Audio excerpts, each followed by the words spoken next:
Options trading रे गोटे बहुत बड़ द्वंद्व अछि जहा प्राय समस्तक सहित होइथिबो। भाबंतु टिके सबु किछि ठीक ठाक कला परे भी शेषरे क्षति सहिबाकू पड़े। एइटा ही सही परिस्थिति जहा विषय रे आज आमे कथा हेबा। टिके भाबी देखंतु तो ट्रेड नेबा आगरु जो चेकलिस्ट थाए तार सबु बॉक्स टिक होईछि। मार्केट कुआडे जीवो सेटा भी ठीक धरा जाईछि। बढ़िया स्ट्रैटेजी भी लागिछि। तथापि फलाफल कोन ना क्षति। ए कहानीटा बोधे बहुत ट्रेडर को निजरा लागुथिबो। तो मोर प्रश्न हेउछि एमिति काहींके हुए? जदि आमे सबु ठीक करिथिले, जदि आमर विश्लेषण ठीक थिला, ताहले फलाफलटा भूल केमिति हेला? बास एही प्रश्नर उत्तर ही आज आमे एही आलोचना रे खोजिबा। अच्छा, तेबे चालंतु एहार गभीर को जिबा।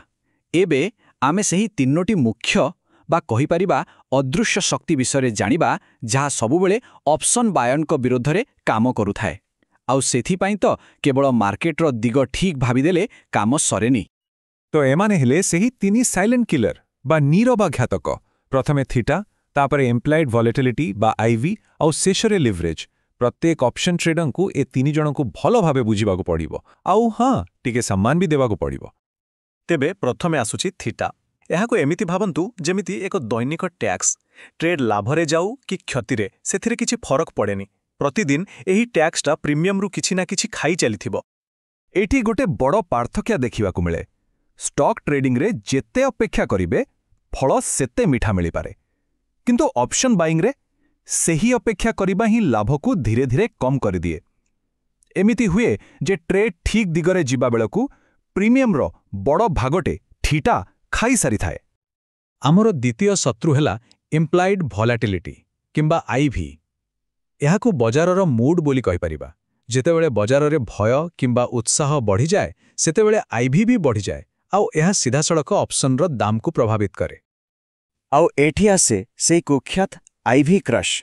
धरा जाऊ फलाफल आसिला, स्टॉक भी ऊपर को गला, आम विश्लेषण ठीक हैला, किंतु फलाफल आसी सारिबा परे बजार रो भय बा आईवी कमी गला। फलरे ऑप्शन रो दाम बढ़िबा बदले उल्टा कमी गला। एहा ठीक सेमटिका अनुभव जेमिति परीक्षा रे सबु ठीक लेखिकी भी फेल होई गला भली। आउ शेषरे आसे तृतीय शक्ति लिवरेज। एहा ही सेई जिनिस जहा ऑप्शंस को एते आकर्षणीय करिथाए। कम पैसा रे बड़ खेल, किंतु मने रखिबा दरकार एहा ही एहाकू सबुठु बेसी विपज्जनक भी करिथाए। लिवरेज को गोटे दुई धारिया खंडा सह तुलना करा जाय पारे। गोटे पटे एहा लाभ को 2 गुण 4 गुण कर दिए, किंतु अन्य पटे स्टॉक रे गोटे छोटिया पुलबैक आसिले ऑप्शन रे सीटा बहुत बड़ क्षति देखाए। आउ इटा देखिले ही भय आउ अधैर्य बढ़ी जाए आउ भूल निष्पत्ति निया जाए। तेबे एही तीनोटी विपद विषय तो आमे जानिले, थीटा, आईवी आउ लेवरेज। किंतु एमाने एकाठी मिशी केमिति गोटा भलो ट्रेड को खराब कर दियंती? चलंतु एक वास्तविक उदाहरण नै एहाकू बुझिबा। एई टाइमलाइन टाकू टिके देखंतु। ऑप्शन किना गला 150 टंकारे, बढ़िया चलिला, टार्गेट पाखापाखी 210 टंका छुईला, सबु ठीक ठाक। किंतु ठीक सेतिकी बेले मार्केट रे गोटे छोटो पुलबैक आउ ऑप्शन रो दाम सीधा 160 को खसी आसिला। बास ट्रेडर जन को डरी की बाहरी गले आउ तापरे सेई ऑप्शनटा 450 टंका पार करी गला। देखंतु असल खेलटा एठी ही हुए। गोटे पटे पीएनएल स्क्रीन रे +60 रु सीधा +10 देखाए, आउ अन्य पटे मन भितरे आत्मविश्वासर जगारे आतंक आसी जाए। अरे मो लाभ तो गला। एई जो भय सेटा ही भूल निष्पत्ति नेबाकू बाध्य करि दिए। ठीक अछि, समस्या कौन सेटा तो बुझीगले, किंतु समाधान कौन? एबे चलंतु सेई सर्वाइवल प्लेबुक बा बंची रहिबार नियमावली विषय कथा हेबा। धैर्य आउ सहनशीलता केमिति बढ़ेइबा सेटा जानिबा। तेबे एगुड़ी कहला किछि नुआ नियम। प्रथम, समय को सम्मान देबा। द्वितीय, केवल प्राइस नुहे आईवी को भी ट्रेड करिबा। तृतीय, बड़ मानसिक स्टॉप व्यवहार करिबा। चतुर्थ, पोजिशन साइजिंग को ढाल भड़ी व्यवहार करिबा। और पंचम, सिनारियो टार्गेट आपणेइबा। ए पांचटा नियम ही ए खेलरे तिष्ठि रहिबारे साहाय्य करिबा। एटा गोटा बहुत बड़ परिवर्तन। खाली स्टॉक ऊपर को जीव ना तळकू सेतकी भाबिले हेबनी। मार्केटर मूड माने आईवी किमती अछि ताकू देखिबाकू पड़िबो।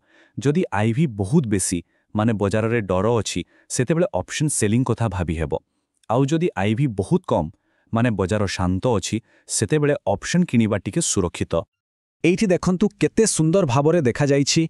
जदि पूरा पुंजीर 50% गोटिए ट्रेड रे लागिबो ताहाले सामान्य क्षति रे भी छाती धड़धड़ हेबो, କିନ୍ତୁ ଯଦି ସେହି ପୁଞ୍ଜିକୁ 5ଟି ଅଲଗା ଅଲଗା ଟ୍ରେଡ୍ରେ ବାଣ୍ଟି ଦିଆଯାଏ ତାହେଲେ ଗୋଟିଏ ଟ୍ରେଡ୍ର ଚାପ ଏତେ ଅଧିକ ଲାଗିବନି। ଏହାକୁ ହିଁ କୁହାଯାଏ ପୋଜିସନ୍ ସାଇଜିଂକୁ ଢାଲ ଭଳି ବ୍ୟବହାର କରିବା। ଆଉ ଗୋଟେ ବଡ଼ କଥା ହେଲା ଏକ୍ଜିଟ୍ ଷ୍ଟ୍ରାଟେଜିକୁ ବଦଳାଇବା। କେବଳ ଅପସନ୍ର ଦାମ ଦେଖି ଷ୍ଟପ୍ ଲସ୍ ଲଗାଇବା ବଦଳରେ ଷ୍ଟକ୍ର କୌଣସି ଗୁରୁତ୍ୱପୂର୍ଣ୍ଣ ଟେକ୍ନିକାଲ ଲେଭଲ ଭାଙ୍ଗିଲେ ବାହାରିବା କଥା ଭାବିବା ଦରକାର। କିମ୍ବା ଏମ୍ଟିବି ଟାର୍ଗେଟ୍ ରଖିହେବ ଯେ ଯଦି ଷ୍ଟକ୍ 48,500 ଛୁଇଁବ ମୁଁ ବାହାରିଯିବି, କିମ୍ବା ଯଦି ଏକ୍ସପାୟରୀକୁ ଆଉ 2 ଦିନ ବାକି ତେବେ ବାହାରିଯିବି। ଏହାଦ୍ୱାରା ନିଷ୍ପତ୍ତି ନେବା ସହଜ ହୁଏ। ଏସବୁ ତ ଗଲା ଟେକ୍ନିକାଲ କଥା, କିନ୍ତୁ ଶେଷରେ ଯେଉଁଟା ସବୁଠୁ ବେଶୀ ଗୁରୁତ୍ୱପୂର୍ଣ୍ଣ ସେଇଟା ହେଲା ପ୍ରକୃତ ପରୀକ୍ଷା। ଆଉ ସେ ପରୀକ୍ଷାଟା ବଜାରର ନୁହେଁ, ନିଜ ମନର। ଅପସନ୍ସରେ ଧୈର୍ଯ୍ୟର ଅର୍ଥ କେବଳ ଦାମ ବଢ଼ିବାକୁ ଅପେକ୍ଷା କରିବା ନୁହେଁ। ଏଠି ଧୈର୍ଯ୍ୟର ଅର୍ଥ ହେଉଛି ତିଷ୍ଠି ରହିବା, ସମୟ ଯେଉଁ ମୂଲ୍ୟ ଖାଉଛି ତାକୁ ସହିବା, ଭୋଲାଟିଲିଟିର ଝଡ଼କୁ ସାମ୍ନା କରିବା, ଆଉ ଲିଭରେଜ୍ ଯୋଗୁଁ ହେଉଥିବା ଭୟଙ୍କର ଉଠାପକା ସତ୍ତ୍ୱେ ନିଜ ଯୋଜନା ଉପରେ ଭରସା ରଖିବା। ସତ କହିବାକୁ ଗଲେ ଅପସନ୍ସ ଟ୍ରେଡିଂରେ ବଜାର କେବଳ ଅନୁଶାସନର ପରୀକ୍ଷା ନିଏନି, ବରଂ ତାକୁ ନିର୍ଯାତନା ଦିଏ। ଏହାର ଡିଜାଇନ୍ ହିଁ ଏମିତି ଯେ ଏହା ଜଣେ ଟ୍ରେଡରର ମାନସିକ ଦୃଢ଼ତାକୁ ଚରମ ସୀମା ଯାଏ ନେଇଯାଏ। ଆଉ ଶେଷ କଥା ହେଲା, ଅପସନ୍ ଟ୍ରେଡିଂ କିଛି ନୂଆ ଦୁର୍ବଳତା ତିଆରି କରେନି, ବରଂ ଆମ ଭିତରେ ଆଗରୁ ଲୁଚି ରହିଥିବା ଦୁର୍ବଳତାଗୁଡ଼ିକୁ ବାହାରକୁ ଆଣିଦିଏ ପୁରା ନିର୍ଦ୍ଦୟ ଭାବରେ। ତେଣୁ ମନେ ରଖିବା ଉଚିତ ଯେ ଏହି ଖେଳଟା ବଜାର ସହିତ ଯେତିକି ନୁହେଁ ତାଠୁ ବେଶୀ ନିଜ ମନ ସହିତ। Thanks for watching Odia Stock Pathasala. Don't forget to like, share and subscribe. Your journey to financial freedom starts here.